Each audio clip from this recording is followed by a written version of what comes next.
အားလုံးပဲမင်္ဂလာပါခင်ဗျာကျွန်တော်တို့ရဲ့ Easy English online speaking သင်တန်းကနေပြန်လည်ကြိုဆိုလိုက်ပါတယ်ခင်ဗျာ Hey guys, so welcome back to our Easy online speaking class. Okay, so today I feel so good. I'm so happy to see all of you guys are here back and watching my video. Okay, so I hope that you're gonna get something very new, something very informative, something entertaining and useful information after watching this video. Okay, so today,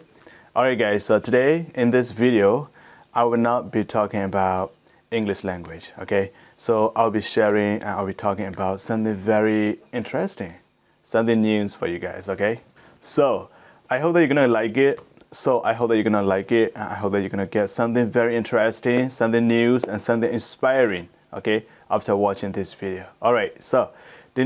video မှာဆိုလို့ရှိရင်ကျွန်တော်အများနဲ့မျှဝေနေကြ English စကားပြောတွေ English စာတွေ English တရားတွေမဟုတ်ဘဲနဲ့အခုဒီ video မှာဆိုလို့ရှိရင်တကယ်အသုံးဝင်မဲ့တကယ်ကိုစိတ်ခွန်အားပေးစေမဲ့အကြောင်းအရာလေးတစ်ခုကိုကျွန်တော်မျှဝေပေးသွားမှာဖြစ်ပါတယ်ဒီအကြောင်းအရာလေးကတော့ဘာလဲဆိုလို့ရှိရင်ကျွန်တော်တို့မြန်မာနိုင်ငံမှာเนาะ10တန်းပြီးရင်လဲတက္ကသိုလ်ဝင်တန်းမအောင်ရင်လဲတကယ်ကိုလက်စကောင်းတဲ့အလုပ်တွေရဖို့ကျွန်တော်တို့ဘယ်လိုလုပ်ရမလဲဆိုတော့အကြောင်းအရာပဲဖြစ်ပါတယ်ဟုတ်ပြီနော်ဆိုတော့ဒီ sharing နဲ့ပတ်သက်ပြီးတော့မှเนาะဒီဗီဒီယိုကြည့်နေတဲ့အကြောင်းသားတွေပါတယ်ဆိုလို့ရှိရင်เนาะအကြောင်းသားတွေအတွက်တကယ်အသုံးဝင်မဲ့ information တွေရသွားမယ်လို့ကျွန်တော်ထင်ပါတယ်ဟုတ်ပြီပထမဆုံးအနေနဲ့အခြေခံအဖြစ်ကျွန်တော်သိရတာကကျွန်တော်မြန်မာနိုင်ငံ10တန်းဟာဆိုလို့ရှိရင်เนาะစာဝဲအောင်ဖို့ဆိုတာတချို့လူတွေအတွက်အရန်ကိုခက်ခဲပါတယ်เนาะအဲ့တော့စာဝဲမအောင်ဆိုလို့ရှိရင်ကျွန်တော်ကเนาะတက္ကသိုလ်ဝင်တန်းတက္ကသိုလ်တက်လို့မရဘူးအဲ့တော့ကျွန်တော်ကဘယ်လိုဖြစ်လဲဆိုတော့ကျွန်တော်ကနောက်တစ်နေ့ပြန်ထပ်ဖြည့်ရတယ်အဲ့လိုနောက်တစ်နေ့မအောင်ဆိုလို့ရှိရင်ကျွန်တော်တို့ကနော်အသက်တစ်နှစ်ကြီးသွားတယ်ပြီးွားရင်ဆက်ဖြစ်တယ်မအောင်ဆက်ဖြစ်တယ်အဲ့လိုဖြစ်တဲ့ခါကျတော့ကျောင်းသားတွေကနောက်ဆုံးအဆုံးပေးလိုက်ရပြီးတော့မှနောက်တခြားအလုပ်တွေတခြားသင်တန်းတွေတက်လိုက်ရတယ်နော်အဲ့လိုမဟုတ်တဲ့အပြင်တချို့ကျောင်းသားတွေကဘလို့အထီတောင်ဖြစ်သွားလဲဆိုတော့နော်စိတ်ဓာတ်တွေကြားပြီးတော့မှစိတ်တွေပြတ်တယ်ပြီးွားစိတ်ယောဂတွေရပြီးတော့မှတချို့လူတွေကဆိုလို့ရှိရင်တချို့ကျောင်းသားတွေဆိုလို့ရှိရင်နော်ကိုတတ်တည်ရတဲ့အထီတောင်ဖြစ်ခဲ့ဖူးတယ်ဆိုတာကိုကျွန်တော်တို့တွေ့ရမှာဖြစ်ပါတယ်အဲ့တော့ဒါတွေကဆိုလို့ရှိရင်အရန်ကိုနော်စိတ်ပြက်စရာကောင်းတဲ့အခြေအနေတစ်ခုဖြစ်နေပါတယ်အဲ့တော့ကျွန်တော်ပြောချင်တာကကျွန်တော်တို့တက်သို့ဝင်တန်း10တန်းမအောင်ဆိုလို့ရှိရင်ဒါကျွန်တော်တို့ရဲ့ဘဝအဆုံးသတ်ခြင်းမဟုတ် This is not the end of the world အဲ့တော့ကျွန်တော်ပြောချင်တာကဘာလဲဆိုလို့ရှိရင်ကျွန်တော်တို့ကတက်သို့ဝင်တန်း10တန်းမအောင်ဆိုမယ်လို့เนาะဒါကျွန်တော်တို့ရဲ့ဘဝနှစ်ကုန်ချုပ်မဟုတ်ဘူးเนาะဒါကျွန်တော်တို့ရဲ့ဘဝနှစ်ကုန်မဟုတ်ဘူးเนาะ This is not the end of the world right ကျွန်တော်တို့မှာတခြားအခွင့်အလမ်းတွေတခြားရွေးချက်စရာလမ်းတွေအများကြီးရှိပါတယ်တို့မှာကျွန်တော်တို့ဖြစ်ရှင်တဲ့အနာဂတ်ဘဝကျွန်တော်တို့ရဲ့အနာဂတ်အိမ်မက်တွေကိုဖြစ်စီပေးဖို့အတွက်ကျွန်တော်တို့မှာရွေးချက်စရာနေလန်းတွေရွေးချက်စရာတခြားနေလန်းကောင်းတွေအများကြီးရှိတယ်ဆိုတာအကြောင်းသားတို့သိထားရမယ်အဲ့တော့ဒီနေ့ဒီဗီဒီယိုမှာဆိုလို့ရှိရင်ကျွန်တော်အဓိကမျှဝေပေးမယ့်အကြောင်းအရာကတော့เนาะကျွန်တော်တို့10တန်းမအောင်ရင်လဲတက္ကသိုလ်ဝင်တန်းမအောင်ရင်လဲတခြားကျွန်တော်တို့ရွေးချက်စရာเนาะနေလန်းကောင်းတွေအများကြီးရှိတယ်ဆိုတာကိုပဲဖြစ်ပါတယ်အဓိကတော့ကျွန်တော်တို့အင်္ဂလိပ်ဘာသာရပ်ကိုကောင်းထားဖို့လိုအပ်ပါတယ်ဟုတ်ပြီနော်တကယ်လို့ကိုကအင်္ဂလိပ်စကားလည်းမကောင်းအင်္ဂလိပ်စကားလည်းညံ့တယ်ဆိုလို့ရှိရင်เนาะအင်္ဂလိပ်စာကိုလေ့လာပါအင်္ဂလိပ်စကားပြောတွေလေ့ကျင့်ပါတကယ်လို့ကိုကကောင်းလာပြီဆိုလို့ရှိရင်ကျွန်တော်တို့အတွက်အခွင့်အလမ်းတွေအများကြီးရောက်လာမယ်ဆိုတာကိုเนาะကျွန်တော်တို့သိပါလိမ့်မယ်အဲ့တော့ကျွန်တော်ပြောချင်တာကကျွန်တော်တို့ကတကယ်လို့အင်္ဂလိပ်ဘာသာစကားအင်္ဂလိပ်စာတတ်ထားတယ်ဆိုလို့ရှိရင်เนาะကျွန်တော်တို့လက်ထက်မှာအခွင့်အလမ်းတွေအခွင့်ကောင်းတွေအများကြီးရောက်လာပါလိမ့်မယ်ဆိုတော့ကိုကတကယ်လို့10တန်းမအောင်မြင်မဲ့တက္ကသိုလ်ဝင်တန်းမအောင်မြင်မဲ့အင်္ဂလိပ်စာတတ်ထားတဲ့အင်္ဂလိပ်ဘာသာစကားကောင်းတယ်ဆိုလို့ရှိရင်တော့เนาะအစိုးရမဟုတ်တဲ့အဖွဲ့အစည်းတွေဖြစ်တဲ့ NGO တွေမှာကျွန်တော်အလုပ်ဝင်လုပ်လို့ရတယ်အစိုးရအဖွဲ့အစည်းမဟုတ်တဲ့ NGO တွေမှာကျွန်တော်တို့အလုပ်ဝင်လုပ်လို့ရပါတယ်ပြီးွားရင် INGO တွေမှာလည်းကျွန်တော်တို့အလုပ်ဝင်လုပ်လို့ရပါတယ်ပြီးွားရင်တခြား CBO တွေ CSO တွေမှာလည်းကျွန်တော်တို့အလုပ်ဝင်လုပ်လို့ရပါတယ်ဒီအဖွဲ့အစည်းတွေဆိုလို့ရှိရင်เนาะအစိုးရအလုပ်တွေတဲ့အစိုးရဝန်ထမ်းတွေခန့်လက်ခအများကြီးပို့ကောင်းပါတယ်ဒီအဖွဲ့အစည်းတွေကဆိုလို့ရှိရင်အစိုးရအဖွဲ့အစည်းမဟုတ်တဲ့အတွက်เนาะကျွန်တော်တို့10တန်းမအောင်ရင်လည်းเนาะဒီအဖွဲ့အစည်းတွေမှာအလုပ်ဝင်လုပ်လို့ရတယ်ဆိုတာကိုဒါတကယ်ကောင်းတဲ့เนาะသတင်းကောင်းတစ်ခုဖြစ်ပါတယ်နောက်တစ်ခုကောင်းတာကဘာလဲဆိုလို့ရှိရင်ဒီအဖွဲ့အစည်းတွေကမစားပါဘူးဒီအဖွဲ့အစည်းတွေကဆိုလို့ရှိရင်မြန်မာနိုင်ငံနေရာအနှံ့မှာရှိတယ်เนาะကရင်ပြည်နယ်စမ်းပြည်နယ်မွန်ပြည်နယ်ပြီးဝင်တိုင်းဒေသမှာဆိုလို့ရှိရင်လည်းဒီအဖွဲ့အစည်းတွေအများကြီးရှိပါတယ်เนาะဒီအဖွဲ့အစည်းတွေမှာဆိုလို့ရှိရင်အလုပ်ခေါ်တဲ့အခါမှာဆိုလို့ရှိရင်ကျွန်တော်တို့ကအလုပ်ခေါ်စာတွေကိုအလွယ်တကူအင်တာနက်မှာရိုက်စာလို့ရတယ်နောက်တစ်ခုကတော့ကျွန်တော်တို့ကခုနပြောတဲ့ကိုကတကယ်လို့အင်္ဂလိပ်စာကောင်းထားတယ်အင်္ဂလိပ်စကားရတာတယ်ဆိုလို့ရှိရင်တော့เนาะ NGO မှာကျွန်တော်တို့ဝင်လုပ်ချင်တယ်ဆိုလို့ရှိရင်ကျွန်တော်တက်ရိုက်ဝင်လုပ်လို့ရပြီဒါပေမဲ့ကို့မှာအင်္ဂလိပ်စာလည်းမရသေးဘူးဆိုလို့ရှိရင်တော့ကျွန်တော်တို့လေ့လာဖို့เนาะလိုပါလိမ့်မယ်เนาะကျွန်တော်ဒီကနေလည်းအကြံပြုပြရစီเนาะ English ကလဲလာဖို့အတွက်เนาะ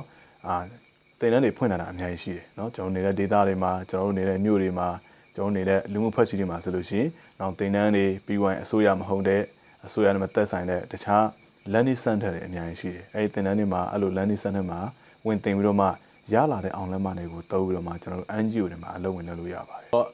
တနည်းအားဖြင့်ပြောရရင်တော့ဒီကျွန်တော်တို့ဝင်တက်မဲ့ကျွန်တော်တို့တက်တဲ့သင်တန်းတွေကတော့ဒီ post တန်းကျောင်းတွေပေါ့နော် post တန်းကျောင်းဆိုတာက10တန်းလုံးကျောင်းတွေပြောတာပါကျွန်တော်တို့က10တန်းမအောင်ဆိုမဲ့เนาะတက္ကသိုလ်ဝင်တန်းမအောင်ဆိုမဲ့လို့ကျွန်တော်တို့ကခုနပြောတဲ့เนาะကျွန်တော်တို့လူမှုဖွဲ့စည်းမှာထောင်ထားတဲ့เนาะ learning center တွေသင်တန်းကျောင်းတွေဆိုလို့ရှိရင်အမှန်တကယ်တော့10တန်းထက်တောင်เนาะပညာရေးကောင်းပါတယ်10တန်းထက်တောင်ပညာအဆင့်မြင့်ပါတယ်ဒီအောက်မှာကျွန်တော်ပေးထားတဲ့ကျောင်းတွေကံလုံးဆိုလို့ရှိရင်ဒါ10တန်းလုံးကျောင်းတွေဖြစ်ပါတယ်เนาะဒီကျောင်းတွေကံလုံးဆိုလို့ရှိရင်เนาะလူမှုဖွဲ့စည်းတွေမှာဖွင့်ထားတဲ့ learning center တွေသင်တန်းတွေပဲဖြစ်ပါတယ်ဒီသင်တန်းတွေအားဆိုလို့ရှိရင်เนาะ10တန်း education တဲ့10တန်းပညာ10တန်းထက်အများကြီးအဆင့်မြင့်ပါတယ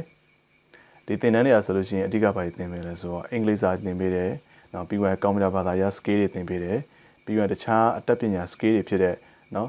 စီမံခန့်ခွဲရေးတွေပြီးရင်ခေါင်းဆောင်မှုသင်တန်းတွေသင်ပေးပါတယ်အဲ့လိုသင်ပေးတဲ့အခါမှာဆိုလို့ရှိရင်ဒီ skill တွေကကျွန်တော်တို့ကသင်တန်းပြီးတာနဲ့ကိုကျွန်တော်တိုက်ရိုက်เนาะသုံးချလို့ရတယ်ပြီးတော့ရင်ဒီသင်တန်းတွေ learning center တွေမှာကျွန်တော်တို့သင်တန်းတစ်ခုပြီးသွားတယ်ကျွန်တော်တို့ကအောင်လက်မှတ်တွေရတယ်အတိမပြုခံတဲ့အောင်လက်မှတ်တွေရတဲ့ခါကျတော့အဲအောင်လက်မှတ်တွေစိုက်စာတန်းတွေပြန်သုံးပြီးတော့မှကျွန်တော် NGO တွေမှာเนาะအလုပ်လုပ်ချင်တယ်ဆိုလို့ရှိရင်အလွယ်တကူကျွန်တော်အလုပ်ပြန်စလို့ရတယ်ဟုတ်ပြီเนาะကဲဒီမှာကျွန်တော်ပေးထားတဲ့เนาะ learning center တွေသင်တန်းတွေကဘယ်လိုနာမည်ခေါ်လဲဆိုတာကိုကျွန်တော်ချက်အောင်ကြည့်လိုက်ရအောင်เนาะဆိုတော့ပထမဆုံးတစ်ခုက DLC ကကျွန်တော်သင်တန်းဖြစ်ပါတယ်ကျွန်တော်သင်တန်းဆိုလို့ရှိရင် DLC လို့ခေါ်တယ်ဒါက Donna Learning Center เนาะကျွန်တော်တို့ learning center မှာဆိုလို့ရှိရင်ဘာတွေသင်ပေးလဲဆိုတော့ခုနကကျွန်တော်ပြောတဲ့အင်္ဂလိပ်စာတွေသင်ပေးတယ်ကွန်ပျူတာအတတ်ပညာတွေသင်ပေးတယ်ပြီးတော့တခြားเนาะ skill တွေဖြစ်တဲ့เนาะခုနပြောတဲ့ဒီခေါင်းဆောင်မှုသင်တန်းတွေပြီးွားရင်ဒီတခြားအသက်မွေးဝမ်းကြောင်းသင်တန်းတွေဖြစ်တဲ့เนาะဒီစီမံခန့်ခွဲသင်တန်းတွေကျွန်တော်သင်ပေးပါတယ်ပြီးွားဒါတွေတော့မကဘဲနဲ့ကျွန်တော်တို့ကเนาะဒီနိုင်ငံတကာတက္ကသိုလ်ကျောင်းမှာကျောင်းသွားတက်ချင်တဲ့ကျောင်းသူကျောင်းသားတွေရှိရင်ကျွန်တော်တို့ကเนาะလမ်းစာတွေဖွင့်ပေးတယ်ကျွန်တော် scholarship ပေးတဲ့အဖွဲ့အစည်းတွေနဲ့ကျွန်တော်ချိတ်ဆက်ပေးတယ်ပြီးွားရင်ကျောင်းသားတွေသွားတက်ချင်တဲ့တက္ကသိုလ်ကျောင်းချိတ်ဆက်ပေးတယ်ပြီးရင်ကိုသွားချင်တဲ့နိုင်ငံကိုတက်ချင်တဲ့ major တွေကိုကျွန်တော်တို့ကเนาะပြောပြပေးတယ်ဟုတ်ပြီနော်အဲဒါကြောင့်မို့သင်တန်းတွေတက်တယ်ဆိုတာကအရန်ကိုကောင်းတဲ့အခွင့်အလမ်းတစ်ခုဖြစ်ပါတယ်အရန်ကောင်းတဲ့ရွေးချယ်မှုတစ်ခုဖြစ်ပါတယ်ပြီးနောက်တစ်ခုက EGG app ဖြစ်ပါတယ် EGG app learning center ဆိုလို့ရှိရင်เนาะဖမ်းမှာရှိပါတယ်ဆိုတော့ကျွန်တော်ပြောချင်တဲ့ကမြန်မာနိုင်ငံအနှံ့မှာဆိုလို့ရှိရင်ဒီလိုအစိုးရနဲ့မသက်ဆိုင်တဲ့အစိုးရနဲ့မပတ်သက်တဲ့เนาะ learning center တွေသင်တန်းတွေအများကြီးရှိပါတယ်เนาะ EGA ဆိုလို့ရှိရင်ကရင်ပြည်နယ်မှာရှိပါတယ်ဒီ learning center ဆိုလို့ရှိရင်လည်းခုနကတော့ကျွန်တော်ပြောတဲ့ကျွန်တော် learning center နဲ့တူပဲเนาะသူတို့တွေလည်းเนาะတကယ်ကိုကျောင်းသားတွေအတွက်ကျောင်းသားတွေရဲ့အနာဂတ်အတွက်အထောက်အကူပြုပေမဲ့เนาะတကယ်ကိုအသုံးဝင်တဲ့အသက်ဝင်ကြောင်းတက်ပညာနဲ့အများကြီးသင်ပေးပါတယ်ပြီးတော့နောက်တစ်ခုကဆွဲကပင်မြေเนาะတူပဲပြီးွားရင်နောက်တစ်ခုကထောင်းလျာတို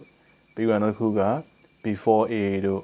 ပြီးွား gateway တို့ YLC တို့ဟုတ်ပြီเนาะဆိုတော့ဒီ learning center ဒီသင်တန်းတွေအကောင်လုံးပါဆိုလို့ရှိရင်เนาะတကယ်ကိုကောင်းတယ်တကယ်ကိုအသုံးဝင်တယ်เนาะတကယ်ကိုเนาะအသုံးဝင်တဲ့เนาะအတတ်ပညာဘာသာရပ်တွေတကယ်ကိုအသုံးဝင်တဲ့အတတ်ပညာ skill တွေတကယ်အသုံးဝင်တဲ့အသက်မွေးဝမ်းကြောင်းเนาะ skill တွေကိုသင်ပေးနေတဲ့เนาะသင်တန်းတွေဖြစ်ပါတယ်เนาะဒီသင်တန်းတွေမှာဒီ learning center တွေမှာဝန်ဆောင်ပေးလိုက်တဲ့ပညာရေးเนาะပညာအဆင့်တန်းတွေဆိုလို့ရှိရင်10တန်းတွေထက်အများကြီးပိုကောင်းပါတယ်တကယ်လို့ဒီမှာကျွန်တော်ဖော်ပြထားတဲ့เนาะသင်တန်းကိုမသိလို့စိတ်ဝင်စားတယ်ဆိုလို့ရှိရင်เนาะကျွန်တော်ဆက်သွယ်လာပြီးတော့မှเนาะလာမေးလို့ရပါတယ်ဒီသင်တန်းတွေကန်လုံးဆိုလို့ရှိရင်เนาะနေ့စဉ်နေ့တိုင်းကျောင်းသားအသစ်တွေအများကြီးခေါ်နေတာရှိပါတယ်ဆိုတော့ကျောင်းသားတွေခေါ်တဲ့အခါမှာဆိုလို့ရှိရင်ကိုကတက်ချင်တိုင်းတက်လို့ရတာမဟုတ်ဘဲနဲ့เนาะသူတို့ဖွင့်တဲ့ဝင်ခွင့်ဆောင်မှုခွဲရဆိုလို့ရှိရင်ကျွန်တော်တို့ကအရင်ဆုံးဖြည့်ပေးရမှာဖြစ်ပါတယ်တကယ်လို့သူတို့တတ်မှတ်ထားတဲ့အရေးချင်းနဲ့ပြည့်မီတယ်ဆိုလို့ရှိရင်ကျွန်တော်တို့ကတက်ခွင့်ရမှာဖြစ်ပါတယ်ဟုတ်ပြီနော်ဆိုတော့အရင်တော့မခက်ပါဘူးเนาะဒီသင်တန်းတွေတက်ချင်တယ်ဆိုလို့ရှိရင်တော့ကျွန်တော်လာပြီးတော့မှအသေးစိတ်လာရောက်စုံစမ်းမေးမြန်းလို့ရပါတယ်ဒီနေရာမှာအဓိကကျွန်တော်အကြံပေးခြင်းတဲ့လူတွေကတော့เนาะကျွန်တော်10တန်းမအောင်လို့တက်သွဝင်တန်းမအောင်လို့လမ်းပြောင်းနေတဲ့လူတွေဒါမှမဟုတ်ဘာလို့လောက်ရမှာမသိတဲ့လူတွေအတွက်ကျွန်တော်အဓိကရည်ရွယ်ပြီးတော့မှเนาะအကြံပေးခြင်းပါတယ်ဟုတ်ပြီဆိုတော့ဒီနေ့ဒီဗီဒီယိုမှာဆိုလို့ရှိရင်เนาะကျွန်တော်တို့ရဲ့နှိကုတ်ချုပ်အနေနဲ့เนาะအဓိကပြောချင်တဲ့ point ကဘာလဲဆိုလို့ရှိရင်เนาะမြန်မာနိုင်ငံမှာကျွန်တော်တို့ရဲ့မြန်မာနိုင်ငံ10တန်းနဲ့တက်သွဝင်တန်းကိုမအောင်ဆိုမှလို့ Alright guys so I will see you next time on the next video have a nice day bye